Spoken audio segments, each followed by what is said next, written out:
জাগো বাহে, কণ্ঠে সবাই। সেই রংপুরের লোক আবার উঠবে এবার।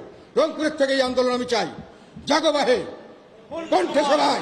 একটা কথা শেষে বলে যাই, যেটার জন্য আমাকে ঢাকার থেকে একজন আজকে বলেছে যে উনি কতটুকু রিলায়েবল জানি না, যে আপনি ঢাকা গেলে আপনাকে অ্যারেস্ট করা হবে। আপনি বরং রংপুরে থাকেন, রংপুরের লোক সামনে আপনাকে অ্যারেস্ট করতে সরকার সাহস করবে না। এটাতে আমি আমার অন্তর থেকে এই জিনিসটাকে আমি অত্যন্ত সুন্দরভাবে গ্রহণ করেছি। আমি অ্যারেস্ট হওয়ার জন্য ভয় করি না। এবং আমার কাছে এটাই ভালো লেগেছে, রংপুরের লোক সবসময় সত্যের পথে থাকে। ওরা গতানুগতিক ধারায়, মানে গড্ডালিকা প্রভাবে গা বাঁচিয়ে দেয় না, সত্যের পথে দাঁড়ায়। আওয়ামী লীগকে বাদ দিলে এবং জাতীয় পার্টিকে বাদ দিলে অর্ধেক লোক নিয়ে নির্বাচন হবে। সেই নির্বাচন কোনো সময় অভাব সুষ্ঠু নিরপেক্ষ নির্বাচন করা বলা যাবে না।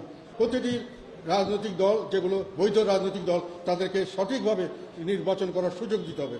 আমাদের লোকদের কাছে একটাই শুধু অনুরোধ, বি ভিজিবল, জনসমক্ষে থাকো। তোমাদেরকে নির্মূল করার যে মানুষের মনে একটা তোমাদের সম্পর্কে ভুলে যাওয়া, এই তোমাদের মধ্যে হতাশা, এই সৃষ্টির জন্যই এরা এই সমস্ত পায়তারা করছে। এইসব পায়তারার সঙ্গে আমরা যথেষ্টভাবে আমরা ওয়াকিবহাল আছি এবং এইসব পায়তারা মোকাবেলা আমরা জীবন দিয়ে হলেও করবো। যেখানে আমাদেরকে বাধা দেবে সেখানেই প্রতিরোধ করা হবে।